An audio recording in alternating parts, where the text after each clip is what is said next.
Esto es una videolectura, la pueden dejar de fondo mientras realizan otras actividades. Y no tienen idea de las ganas que tenía de llegar a este capítulo. No es que sea particularmente importante para la trama, pero es uno de mis favoritos personales.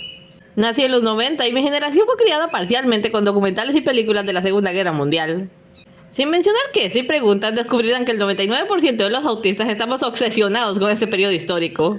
Así que esto es Diavolo Novo, un relato original, episodio 18, ¿Cómo trasplantar a un dictador?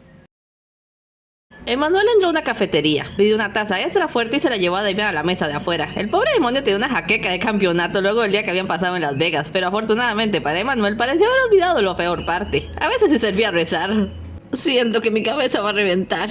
Oye, dime la verdad, ¿hice alguna estupidez? Depende, en tu idioma, ¿cuál es la definición de estupidez? Jaja, qué chistoso. Me acuerdo de que nos encontramos con Belcebú y los otros, pero luego de la comida todo es muy confuso. Te juro que recuerdo un ganso con sombrero. No, eso sí fue verdad, lo saludaste al pasar y todo. Última vez. Dio un trago al café y arrugó la cara. Ay, ponle crema la próxima. Última vez que voy a curarme una depresión a Las Vegas, el sitio es un manicomio. ¿Y sabes qué es lo peor de todo? Siento como algo atravesado aquí en el pecho, como si hubiera hecho algo rematadamente loco y no me acordara de qué. ¿Seguro que no me perdiste de vista nunca? No, en ningún momento. Haz memoria, soy bueno escapándome, tú no me mentirías. Bueno, sí te perdí unos minutos, pero no hiciste nada grave. Sonrió con nerviosismo. Nada que amerite que me des una paliza al menos. Debe le dirigir una mirada suspicaz. ¿Me traes un pastelillo? Lo que tú quieras, hermano. Estás extrañamente agradable hoy. ¿Qué sea de chocolate? Emanuel se levantó y fue por lo pedido. Nota personal, someter a Emanuel a un interrogatorio tipo alemán una vez se me pase esta jaqueca. Justo entonces su teléfono sonó. Ay, no falla, digo alemán y algo pasa. En estos momentos me encuentro fuera de servicio, deje su mensaje después del tono. ¡Bip! ¿Patrón? No sabía que tenía contestadora. La acabo de inventar, dijo sarcástico. No estoy de humor, Belcebú, así que más te vale que sea algo importante. ¿Demasiado Las Vegas? Demasiado Las Vegas. Emanuel llegó con el pastelillo y Damian le hizo una seña para que esperase. Ya escúpelo. Verá, jefe, tenemos un problemita en el noveno círculo. Hitler se plantó en el jardín. ¿Qué? ¿Está todo bien? Preguntó Emanuel preocupado.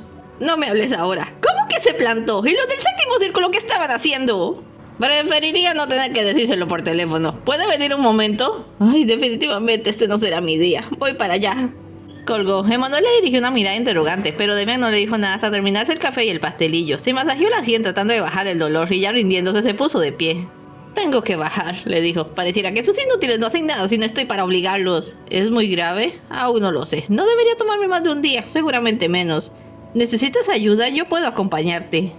Emanuel, dejémoslo claro. Preferiría confesarme antes de dejarte poner un pie en el infierno. ¿Por qué? No te importa. Ahora, con tu permiso, tengo que trasplantar a un dictador. Adolfo Hitler, presidente y dictador alemán responsable de la muerte de millones durante la Segunda Guerra Mundial, era uno de los hombres más malvados del mundo. Cuando una persona cometía tantos crímenes contra la humanidad como él, Damian podía saltarse la regla de designación y hacer un castigo personalizado, pero para algún tecnicismo divino no tenía derecho a eso con los suicidas.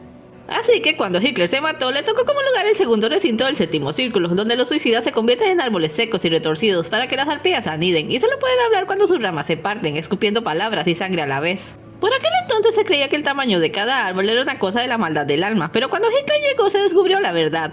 La envergadura de cada árbol estaba relacionado con la cantidad de muertes de las cuales fuera directamente responsable, incluyendo la propia. Por eso los homicidas suicidas eran más altos que los suicidas simples.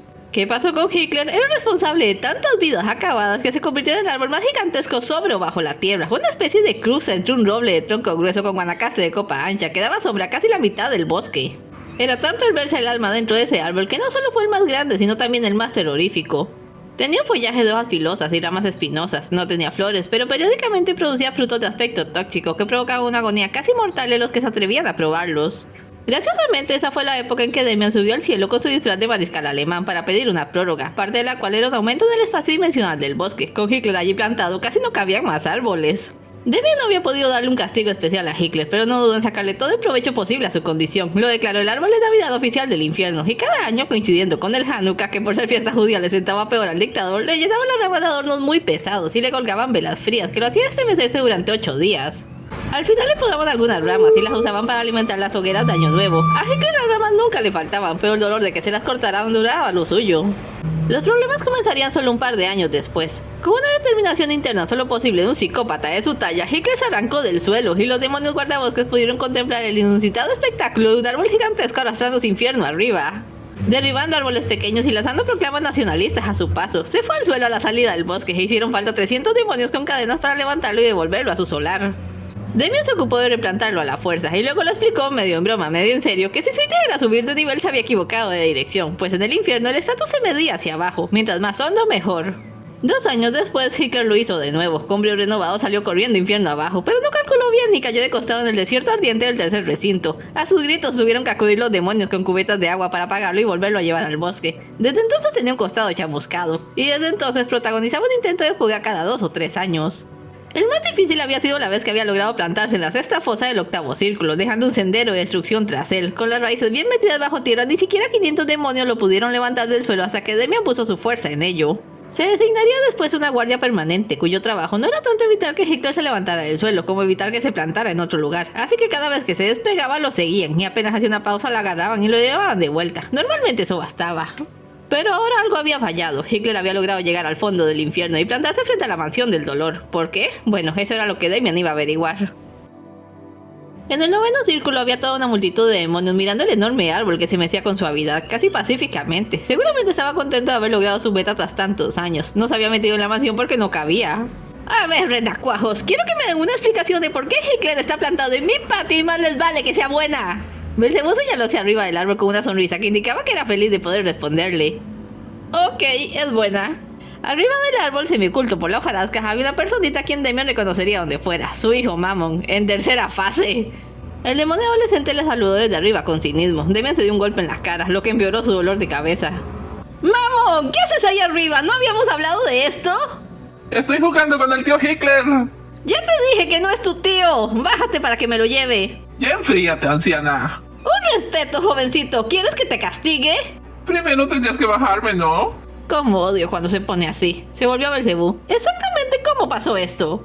Pues, mire, eso es lo raro. Normalmente se va enfadando y uno queda alerta, pero ahora nos tomó por sorpresa. Ni siquiera sé a qué hora se subió, pero sí que fue él el que evitó que el equipo de recuperación evitara plantarse al árbol. Este Hitler siempre ha sido una mala influencia para el chico. No era la primera vez que Mammon tenía algo que ver con Hitler, lo conocía desde que llegara y se había sentido inmediatamente atraído por sus hojas filosas y sus espitas agudas. Como al dictador le tomó un tiempo entender el orden del infierno, nadie vio venir el día en que se dio cuenta de lo ventajoso que era traer a Mammon con promesas de cortes y laceraciones. Con el niño subido en su copa, a los demonios se les hacía más difícil tratar con él. El encanto se fue un poco cuando Hitler, tratando de mejorar lo que ya era bueno, le dio una fruta a Mammon. El pobre niño estuvo enfermo durante más de un mes y se mantuvo lejos del árbol después. No era ese el tipo de dolor que le gustaba. Una vez pasado el enfado, hubo que estar alerta para evitar que se acercaran el uno al otro.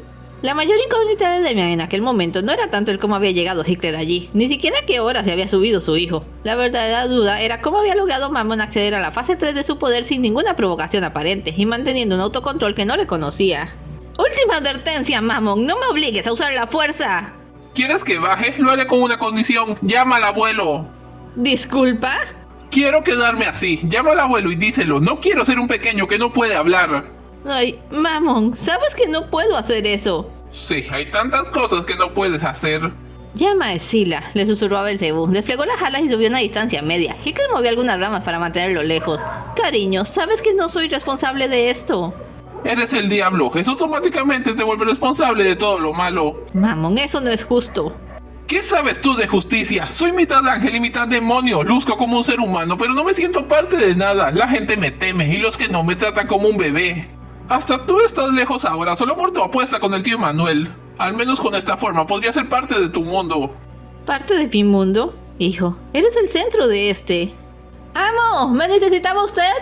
Ambos miraron hacia abajo. Escila era la sucubo encargada de la novena fosa en el octavo círculo. Era el demonio favorito de Mammon porque tenía una muy afilada espada y su trabajo era descuartizar pecadores incansablemente.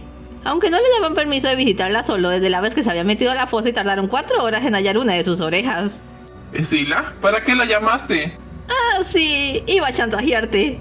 No tienes remedio. Escúchame con cuidado. ¿Crees que esto me agrada? ¿Crees que no deseo poder verte crecer y oír tu voz? No me he olvidado de tu voz. Cantabas como los ángeles.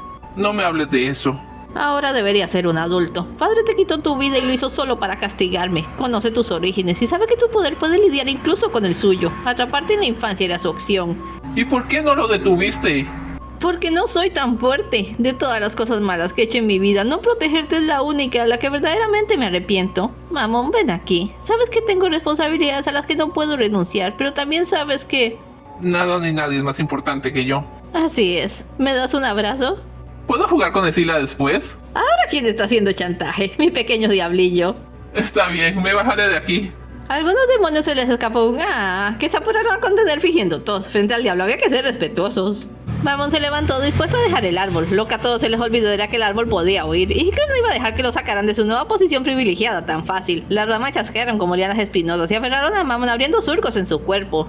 Demian se alarmó. Había una regla extraña según la cual si un pecado lograba detener el corazón de Mammon, se ganaba un pase al purgatorio.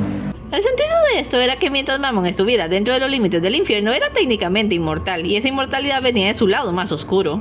Si alguien tenía el valor y la fuerza de asesinar esa parte maligna, podía saltarse al infierno e ir a la siguiente parte de la condenación. El purgatorio, donde limpiaría su alma hasta llegar tarde o temprano al cielo. Era un secreto a voces y ahora había llegado a oídos de Hitler. ¡Suéltame! ¡No quiero jugar contigo!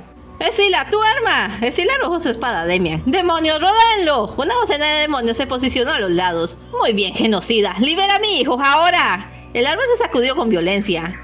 ¿Qué haces? ¡Córtalo y ya! ¡No me pasa nada! No puedo, son las reglas. ¿Las reglas? ¡Las reglas! Apareció fuego en sus brazos. Eso es en lo que piensas, en las malditas reglas. ¿Y tú? ¡Suéltame ahora mismo! Fue como el estallido de una granada, una bola de fuego rodeando el cuerpo de Mammon y estallando con tal fuerza que Hitler cayó contra un costado de la mansión despegando las raíces del suelo. Entre las nubes de escombros, Mammon salió disparado y se tiró sobre Demian, cayendo rodando uno sobre el otro por el jardín.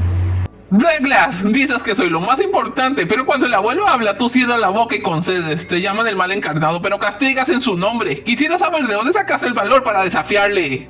Créeme, no tuvo nada que ver con el valor. Quizás yo debería ser el diablo, así el abuelo me dejaría quedarme como un demonio. Y por fin apareció la sonrisa de frenesí psicótico que caracterizaba esa etapa. Pero para eso primero debo eliminar a la competencia.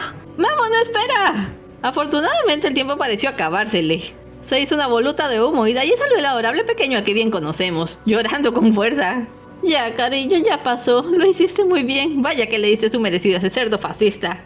¡Ustedes que miran! Los demonios se sobresaltaron y se apuraron a levantar el árbol caído y llevárselo de allí. No llores, tesoro. Lo siento mucho. Lo siento por todo.